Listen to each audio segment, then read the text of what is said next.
Another day, another story. More than 20 million tons of salt are used every year to melt snow and ice in cold northern regions.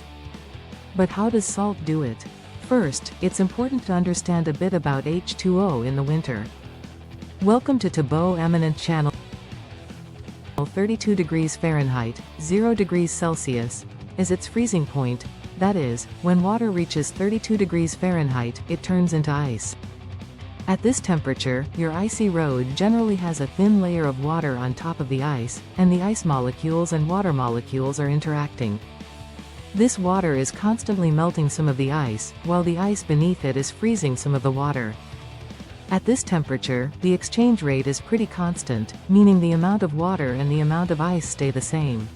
If it gets colder, more water becomes ice. If it gets warmer, more ice becomes water. When the ionic compound salt is added to the equation, it lowers the freezing point of the water, which means the ice on the ground can't freeze that layer of water at 32 degrees Fahrenheit anymore.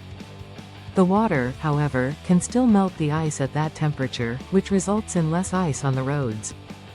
But you may be asking how salt lowers the freezing point of water. This concept is called freezing point depression. Essentially, the salt makes it harder for the water molecules to bond together in their rigid structure. In water, salt is a solute, and it will break into its elements. So, if you're using table salt, also known as sodium chloride, to melt ice, the salt will dissolve into separate sodium ions and chloride ions. Often, however, cities use calcium chloride, CaCl2, another type of salt, on their icy streets. Calcium chloride is more effective at melting ice because it can break down into 3 ions instead of 2, 1 calcium ion and 2 chloride ions. More ions mean more ions getting in the way of those rigid ice bonds. Unfortunately, chloride is super bad for the environment. It can kill aquatic animals, and that can thereby affect other animal populations in their food web. Chloride also dehydrates and kills plants and can alter soil composition, making it harder for vegetation to grow. While some other compounds that can melt ice and snow don't include chloride, they are much more expensive than sodium chloride or calcium chloride. Salt melts ice by lowering its freezing point in a process called freezing point depression. 1. Ice and water equilibrium. At 32 degrees Fahrenheit, 0 degrees Celsius, ice and liquid water exist in equilibrium, meaning ice melts at the same rate that water refreezes. 2. Salt disrupts this balance. When you sprinkle salt on ice, it dissolves into the thin layer of water always present on the surface. This creates a saltwater solution that has a lower freezing point than pure water. 3. Prevents refreezing. The presence of salt molecules interferes with the formation of ice crystals, preventing water from refreezing at 32 degrees Fahrenheit. Instead, the solution must get significantly colder to freeze again. 4. Continued melting. As the ice melts into the salty solution, more salt dissolves, continuing the melting process until the temperature drops below the new, lower, freezing point. Different salts, like sodium chloride, calcium chloride, or magnesium chloride, have varying effects, with some working in even lower temperatures. This is why road salt is used in winter to prevent ice buildup. Imagine a cold winter morning.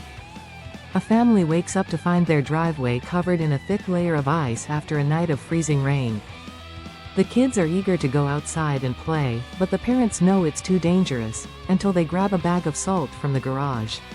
If it gets colder, more water becomes ice. If it gets warmer, more ice becomes water. At first, the ice remains solid, but soon, tiny beads of water begin forming on the surface. The children watch as the salt grains dissolve, mixing with the water and creating a slushy, melting effect. Their mother explains, salt lowers the freezing point of water, so even though it's below freezing, the ice is turning into water. The kids stomp around, amazed that their once slippery driveway is becoming safer to walk on. Meanwhile, across town, city workers are pouring tons of salt onto the roads, preventing accidents and making it easier for cars to move safely. At the same time, in the mountains, a group of hikers struggles on an icy trail. Without salt, they rely on spikes on their boots for grip. but they wish they had a way to make the ice melt like in the city. The ice storm mystery. One cold evening in the small town of Maplewood, an unexpected ice storm swept through, coating every road, sidewalk, and rooftop in a thick layer of ice. Schools were closed, cars were trapped in driveways, and even the town's mayor, Mr. Thompson, slipped and fell on his porch that morning. The town was frozen in place. But something strange happened on Evergreen Street. While the rest of the town was slick with ice, the road in front of Mrs. Willow's house was already melting. Her driveway, her walkway, even the street in front of her home was slushy, while everywhere else remained dangerously icy. The local kids, Jake and Emily, were the first to notice. "How is Mrs. Willow's house ice-free?" "I don't know," Jake said, "but I bet it's got something to do with science." Determined to solve the mystery, the two bundled up and knocked on Mrs. Willow's door. The kind old woman smiled and invited them in. Come in, come in. I was just making cocoa," she said. "Now, what brings you two here?" Jake and Emily explained the mystery, and Mrs. Willow chuckled. "Ah, my secret weapon against the ice?"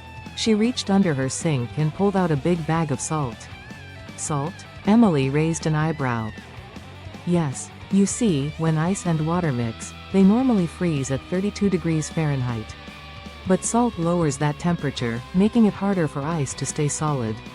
When I spread it outside early this morning, it started melting the ice right away." Jake and Emily looked at each other. Emily raised an eyebrow. "Not magic, just science. The salt dissolves in the thin layer of water on top of the ice, preventing it from refreezing. That's why my sidewalk is clear while the rest of the town is still frozen. The Frozen River Rescue. It was the coldest winter in decades, and the little town of Silverbrook was covered in ice and snow. The Blue River, which usually flowed freely, had frozen solid in many places, creating a beautiful but dangerous landscape. 12-year-old Liam Parker and his dog, Scout, loved exploring the icy world. They knew where the ice was strong enough to walk on and where the water still flowed underneath. But one afternoon, as they played near the river, they heard a loud crack followed by a terrified cry for help.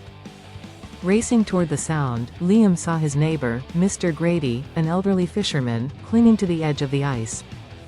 His small fishing boat had drifted too close to the weak ice, and when he tried to step onto shore, the ice had broken beneath him.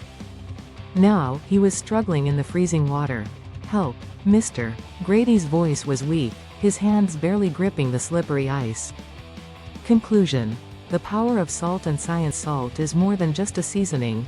It's a powerful tool that can save lives, prevent accidents, and keep communities safe during winter. From melting ice on roads to helping in rescue situations, the science behind salt's ability to lower the freezing point of water plays a crucial role in everyday life. Whether it's a small town fighting an ice storm, a family clearing their driveway, or a young hero using salt in a clever rescue, one thing is clear: understanding simple science can make a big difference. The next time you see icy roads or a frozen sidewalk, remember, sometimes, the smallest grains can have the biggest impact.